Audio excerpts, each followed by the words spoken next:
Students, जो है वो हम एससीपी का भी स्टार्ट करते हैं, ठीक है, जिसमें हम सबसे पहला टॉपिक जो है वो मैं आज आप लोगों को फ़ीवर पढ़ाऊँगी, ठीक है।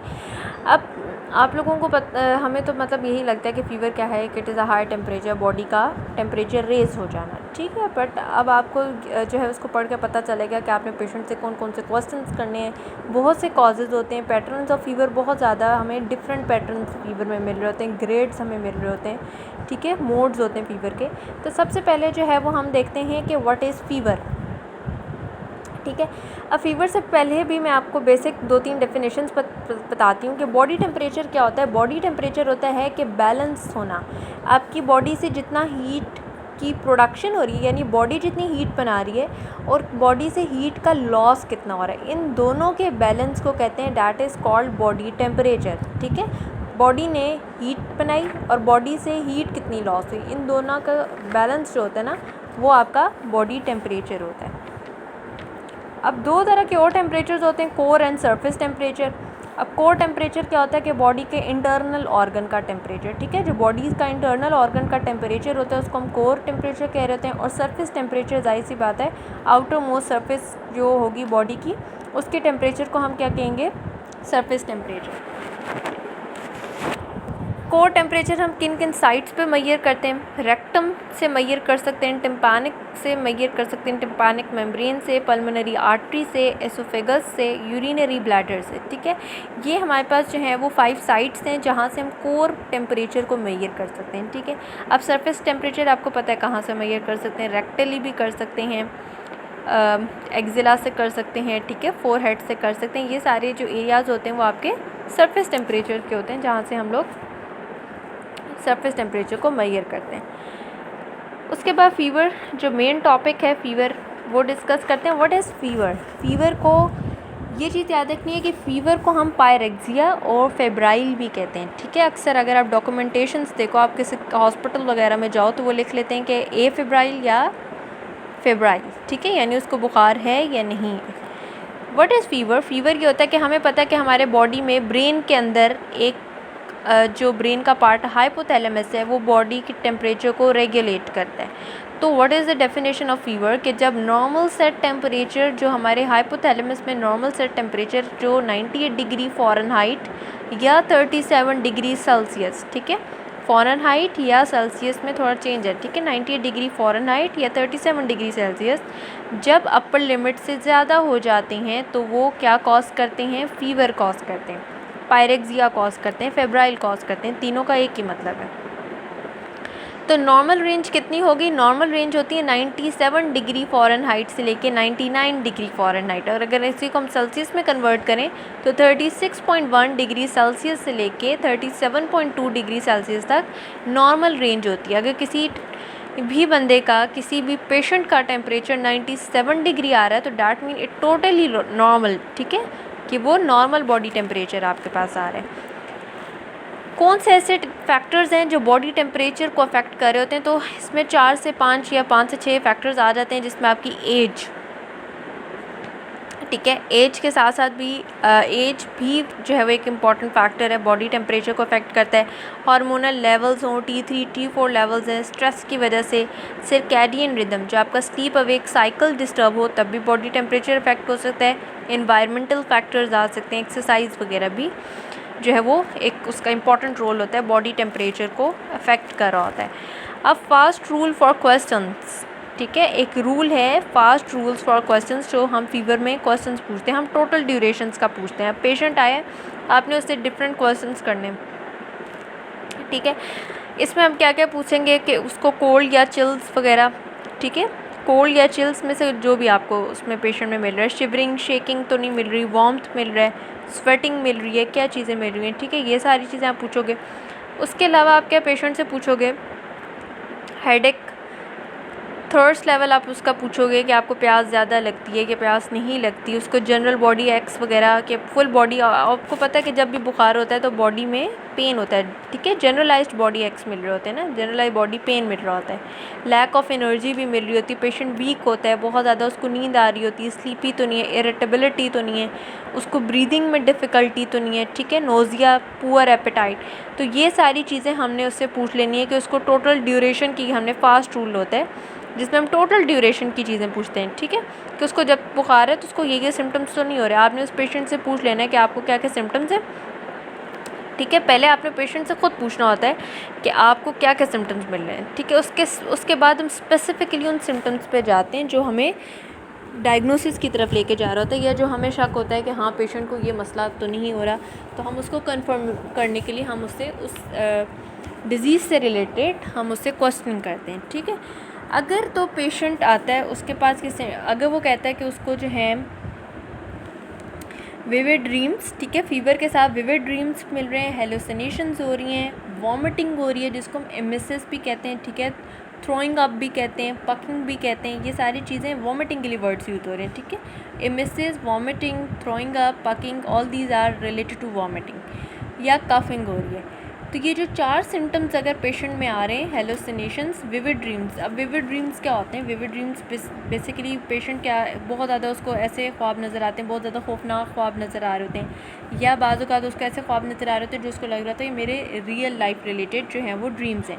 तो अगर ये 4 सिम्टम्स कौन कौन से? Vivid dreams, hallucinations, throwing up यानी वॉमिटिंग, कफिंग, तो इसका मतलब है कि उसको पास्ट 4 आवर्स से टेम्परेचर है, ठीक है, फीवर उसको पास्ट 4 आवर्स है, यानी उसको पिछले 4 घंटों से अगर बुखार होगा तो उसमें ये सिम्टम्स हमें पेशेंट में मिलेंगे। अब क्या क्या कॉजेज़ हो सकते हैं फ़ीवर के? अगर पेशेंट ने एक्सेसिवली एक्सरसाइज की हुई है तो उसकी वजह से भी फ़ीवर हो सकता है, ठीक है, या बहुत ज़्यादा हॉट इन्वायरमेंट में उसने काम किया है, heavy work in hot environment, वो भी कॉज हो सकता है। न्यूरोजेनिक इंजरीज़, जो आपकी ब्रेन इंजरीज़ होती हैं उसके अंदर भी हमें फ़ीवर मिलते हैं, ठीक है। या बाज़ औक़ात होते हैं कुछ ड्रग इंड्यूस्ड फ़ीवर्स भी होते हैं जिसमें अगर आप पेशेंट मोनोअमाइनेज ऑक्सीडेज़ ले रहा है तो उसकी वजह से भी फ़ीवर कॉज हो सकता है, ठीक है। ये सारे कॉजेज़ आपको मिल रहे होते हैं। मोड क्या होता है फ़ीवर का? Acute and chronic. Acute mode में याद रखो कि इन्फेक्शंस, ठीक है। एक्यूट जब भी एक्यूट फ़ीवर होता है, मोस्टली एक्यूट फ़ीवर्स में इन्फेक्शंस हमें मिल रही होती हैं पेशेंट्स में, और जो क्रॉनिक, आपको क्रॉनिकली अगर टेम्परेचर है, क्रॉनिक फ़ीवर्स हैं तो उसमें पेशेंट जो है उसमें मैलिग्नेंसीज, ट्यूमर्स मिल रहे होंगे हमें, ठीक है। 2 तरह के ग्रेड्स होते हैं फ़ीवर के, एक लो ग्रेड होता है एंड हाई ग्रेड होता है। लो ग्रेड में जो उसका बॉडी टेम्परेचर होगा वो 98.86 डिग्री फ़ारेनहाइट से लेके 100.6 डिग्री फ़ारेनहाइट, ठीक है। लो ग्रेड का फ़ीवर क्या होता है कि अगर बॉडी टेम्परेचर 98.86 से लेके 100.6 तक अगर हमें इस रेंज के दरमियान कहीं पे भी मिल रहा है तो हम इसको लो ग्रेड फ़ीवर देंगे। अगर हाई ग्रेड फ़ीवर होगा तो वो हमारे पास आ जाता है 100.6 डिग्री फ़ारेनहाइट से लेके 104.9 डिग्री फ़ारेनहाइट, ठीक है। तो ये 2 ग्रेड्स हो गए फ़ीवर के। पैटर्न्स, फ़ीवर के 4 पैटर्न्स होते हैं। सबसे पहला होता है कॉन्टीन्यूस एंड सस्टेन्ड पैटर्न, ठीक है। अब कॉन्टीन्यूस और सस्टेन नाम से पता चल रहा है कि पेशेंट को बुखार हुआ, वो स्टीडी बुखार है, प्रोलॉन्ग्ड है, उसमें कोई चेंज नहीं आ रहा, कोई फ्लक्चुएशंस नहीं हो रही। अगर पेशेंट को 100 टेम्परेचर है तो 100 ही रह रहा है, ठीक है, कॉन्टीन्यूसली उसको एक ही बुखार है। ये जब भी पेशेंट आता है ना, अगर वो आपको कहता है कि मुझे जो है वो कल से 100 बुखार है, ठीक है, मेरा बुखार जो है ना ज़्यादा हो रहा है ना कम हो रहा है, मतलब मुझे स्टीडी यानी कॉन्टीन्यूस सस्टेन टेम्परेचर है, तो it is most probably typhoid. इसकी एग्जांपल लिख लें, टाइफॉइड होती है, ठीक है, कॉन्टीन्यूस सस्टेन टेम्परेचर में स्पेशली ये टाइफॉइड के पेशेंट्स में आपको मिल रहा होता है फ़ीवर, सस्टेन्ड फ़ीवर मिल रहा होता है। और अगर कोई फ्लक्चुएशन मिलेगी भी ना तो लेस दैन 1 डिग्री सेल्सियस, यानी अगर 100 है ना तो for example it is 99 point something आपको फ्लक्चुएशन मिलती भी, ठीक है, बहुत स्लाइट सी फ्लक्चुएशन मिलेगी, यानी बहुत स्लाइट सा टेम्परेचर लो होगा, वरना लो नहीं होता, वो कॉन्टीन्यूस स्टेट में रहता है। उसके अलावा जो सेकंड आ जाती है वो रिमिटेंट होती है, ठीक है। रिमिटेंट फ़ीवर में याद रखना कि टेम्परेचर कभी भी अपनी बेस लाइन को, बेस लाइन टेम्परेचर कितना होता है? 37 होता है, ठीक है। नॉर्मल टेम्परेचर हम यही कंसिडर करते हैं ना, बॉडी का नॉर्मल टेम्परेचर कितना होता है? 37 होता है, तो वो बेस लाइन को टच नहीं करता, बट फ्लक्चुएशंस बहुत ज़्यादा होती हैं उसके अंदर, 2 डिग्री सेल्सियस से भी ज़्यादा फ्लक्चुएशंस हमें मिलती हैं। पेशेंट को अगर अभी 100 बुखार था तो थोड़ी देर बाद उसको 102 बुखार हो गया, ठीक है, बहुत ज़्यादा फ्लक्चुएट करे, बट वो बुखार कम नहीं हो रहा, ठीक है, बेस लाइन पे आ ही नहीं रहा, यानी नॉर्मल ही नहीं हो रहा टेम्परेचर। तो वो कौन से केसेस में होता है? अगर पेशेंट को कोई ना कोई इन्फेक्शन हुई हो। मोस्टली इन्फेक्शंस में पेशेंट का जो टेम्परेचर होता है वो रिमिटेंट होता है, ठीक है, तो अगर रेमिटेंट फ़ीवर के साथ पेशेंट आता है और एक तो उसका बुखार ख़त्म नहीं हो रहा, सेकेंडली वो इतना ज़्यादा फ्लक्चुएट कर रहा है कि इंक्रीज़ करना शुरू हो जाता है, तो वो इन्फेक्शंस हो सकती हैं उसको, ठीक है। तो इसमें आप रखो मोस्टली इन इन्फेक्शन, जिसकी एग्जांपल है कि मोस्टली इन इन्फेक्शंस आपको जो टेम्परेचर मिलता है वो रेमिटेंट मिलता है। थर्ड, जो इंटरमिटेंट होता है उसके अंदर क्या होता है कि टेम्परेचर जो होता है उसमें या तो वो बहुत घंटों के लिए क्या रहेगा, ज़्यादा रहेगा, उसके बाद थोड़ी टाइम के लिए वो नॉर्मल हो जाएगा, ठीक है। अनईक्वल ड्यूरेशन होता है non fever and fever phases का, यानी अगर 4 घंटे उसको बुखार है तो 2 घंटे उसको बुखार नहीं होगा, फिर उसको बुखार हो जाएगा, ठीक है। यानी अनईक्वल ड्यूरेशन होता है, ये नहीं कि अगर 2 घंटे बुखार है तो 2 घंटे उसका बुखार नहीं है। तो अनईक्वल फेजेस होते हैं दोनों के इंटरमिटेंट में, और ये ज़्यादातर ये जो टाइप ऑफ फीवर है वो हमें ट्यूबरकुलोसिस के पेशेंट्स में मिलता है, टीबी के पेशेंट्स में। तो हमने कॉन्टीन्यूस की जो एग्जांपल पढ़ी डैट इज़ टाइफॉइड, जिसमें सस्टेन्ड टेम्परेचर था, टेम्परेचर चेंज ही नहीं हो रहा था, ना ही नॉर्मल हो रहा था, ना ही ज़्यादा हो रहा था, ना कम हो रहा था, जितना था उतना ही था। रेमिटेंट में ये था कि पेशेंट अपना जो है वो नॉर्मल बॉडी टेम्परेचर पे नहीं आ रहा, उसका बढ़ता जा रहा है, ठीक है, तो वो इन्फेक्शंस के केसेस में था। थर्ड हमने पढ़ा इंटरमिटेंट, इंटरमिटेंट नाम से पता चला ना वो चेंज होगा, बट अनईक्वली चेंज हो रहा है। 4 घंटों के लिए बुखार है, 2 घंटों के लिए समझें उसका बुखार ठीक हो गया, फिर उसको टेम्परेचर हो रहा था, तो डैट इज़ इंटरमिटेंट, जो कि मोस्टली आपके टीबी वगैरह में मिलता है। रिलैप्सिंग फेज़ में ये होता है कि पेशेंट को जो उसका फेब्राइल और नॉन फेब्राइल फेज़ है, यानी जो उसको बुखार हो रहा है वो 2 घंटे के लिए बुखार होता है और 2 घंटे के लिए बुखार उतर जाता है, फिर 2 घंटे के लिए बुखार होता है, फिर 2 घंटे के लिए उसका बुखार उतर जाता है। तो ये जो ड्यूरेशंस होते हैं ना, ये इक्वली हमें मिल रहे होते हैं इस पेशेंट्स में, ये रिलैप्सिंग फ़ीवर होगा, ठीक है।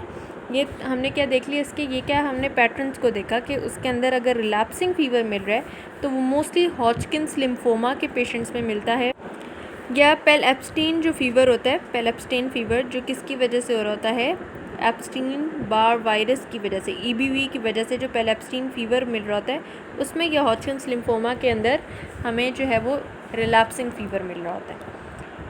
इंटरमिटेंट की भी फर्दर 3 टाइप्स होती हैं। इंटरमिटेंट कौन सा फ़ीवर था, जो अनईक्वल ड्यूरेशन के साथ था। अब इसमें भी 3 तरह के आ जाते हैं, ठीक है। एक होता है क्यूटेडियन, ठीक है। क्यूटेडियन में ये होगा कि पेशेंट को चंद घंटों के लिए बुखार होगा, जैसा फॉर एग्जांपल हमने ये पढ़ा ना कि अनईक्वल मिल रहा होता है, अगर 3 घंटे के लिए उसको बुखार है बट रोज़ाना उसको 3 घंटे के लिए बुखार हो रहा है, ठीक है, यानी fever date occurs at daily interval for few hours on daily basis पे अगर फीवर हो रहा है तो डेट इज़ क्यूटेडियन, ठीक है। सेकेंडली टर्शियन होता है। टर्शियन ये होता है कि फ़ीवर जो ऑल्टरनेट डेज पे होता है, ठीक है, ऑल्टरनेट डेज पे उसको बुखार हो रहा है तो डैट इज़ टर्शियन। और क्वार्टन का मतलब है कि अगर उसको 2 दिन से लगातार बुखार है, 3 दिन 4 दिन यानी 2 दिन से ज़्यादा बुखार है तो डैट इज़ क्वार्टन। तो ये मलेरियल केसेस में, जो मलेरिया, अगर किसी पेशेंट को मलेरिया तो उसके अंदर कौन सा हमें क्वार्टन मिलता है, तो क्वार्टन की एग्जांपल आप लोग मलेरिया लिख लो। उसके बाद हमें कुछ इसमें एसोसिएटेड सिम्टम्स हम लोग देखते हैं कि हमें 2 तरह के सिम्टम्स फीवर में मिल रहे होते हैं, स्पेसिफिक सिम्टम्स होते हैं, non specific symptoms. Non specific वो सिम्टम्स होते हैं जो पर्टिकुलरली आपको किसी डायग्नोसिस की तरफ नहीं लेके जा रहे होते, किसी कॉज की तरफ नहीं लेके जा रहे होते, यानी इडियोपैथिक सिम्टम्स, ठीक है। अब पेशेंट, आपको पता है कि जब भी पेशेंट को फीवर होता है तो क्या है, वॉमिटिंग होती है, ठीक है, मोस्टली पेशेंट्स को वॉमिटिंग मिल रही होती है, हेडेक मिल रहा होता है, तो ये नॉन स्पेसिफिक है क्योंकि आम तौर पे हो रहे हैं, ये कोई डायग्नोस नहीं आप कर सकते कि पेशेंट को ये मसला होगा। हाँ, अगर पेशेंट को स्पेसिफिक सिम्टम्स आ रहे हैं जो स्पेसिफिकली किसी डायग्नोसिस की तरफ लेके जा रहे हैं, जिसमें कफ मिलती है, ठीक है, अगर फीवर विद कफ है तो that is specifically to some diagnosis. Ear discharge मिल रहा है, सोर थ्रॉट मिल रहा है, एक्सपेक्टोरेशन, ठीक है, एक्सपेक्टोरेशन होता है स्प्यूटम प्रोडक्शन इन कफ, अगर कफ विद स्प्यूटम है तो डैट इज़ एक्सपेक्टोरेशन, ठीक है। पेन हो रहा है राइट हाइपोकॉन्ड्रियम। अब राइट हाइपोकॉन्ड्रियम जो क्वाड्रेंट्स होते हैं हमारे पास, वहाँ पे एब्डोमिनल के क्वाड्रेंट्स, जो राइट हाइपोकॉन्ड्रियम उसमें लिवर आ रहा होता है, वहाँ पे स्पेशली लिवर की बात हो रही है, ठीक है। अगर पेन हो रहा है लिवर एरिया में तो, और फिर फीवर, तो वो भी बहुत ज़्यादा स्पेसिफिक सिम्टम्स हैं। Diarrhoea with blood and mucus, ठीक है, पाइलोनेफ्राइटिस मिल रहा है। उसके बाद नाइट स्वेट्स मिल रहे हैं, ठीक है। डिसयूरिया मिल रहा है आपको। डिसयूरिया क्या होता है कि painful urination. Burning micturition, UTI के केसेस में आपको बर्निंग मिक्चुरेशन मिलेगी, एपेटाइट चेंज, वेट लॉस वगैरह और ये सारी चीज़ें हमने फ़ीवर के अंदर देखी। तो सबसे पहले हमने फ़ीवर में क्या देखा, अभी तक हमने ये देखा कि फ़ीवर होता है क्या कि हाइपोथैलेमस के अंदर एक सेट पॉइंट होता है, जब वो सेट पॉइंट डिस्टर्ब हो जाता है, बॉडी रेगुलेशन जो टेम्परेचर है वो डिस्टर्ब हो जाएगा तो क्या हो जाएगा, फ़ीवर हो जाएगा। फ़ीवर को हम पायरेक्सिया भी कह रहे थे, फेब्राइल भी कह रहे थे। फिर हमने उसके अलावा जो है वो इसके अंदर कुछ सिम्टम्स वगैरह को डिस्कस किया। मोड हमने देख लिए, 2 मोड होते हैं, acute and chronic. Grades, low grade, high grade देखा, ठीक है। कुछ पैटर्न्स इसके देखे, 4 पैटर्न्स देखे। उसके अलावा हमने इसके कुछ सिम्टम्स देख लिए, एसोसिएटेड सिम्टम्स में नॉन स्पेसिफिक एंड स्पेसिफिक में हमने उसको डिवाइड कर दिया, ठीक है। बस आज हमने यही डिस्कस किया, ठीक है। इंशाल्लाह नेक्स्ट जो है वो वीडियो में मैं आपको जो है वो मैलिग्नेंसीज़ के साथ फ़ीवर को डिस्कस करेंगे, ठीक है। कुछ और जो हम टर्म्स वगैरह हैं वो हम फ़ीवर के साथ जो है वो डिस्कस करेंगे।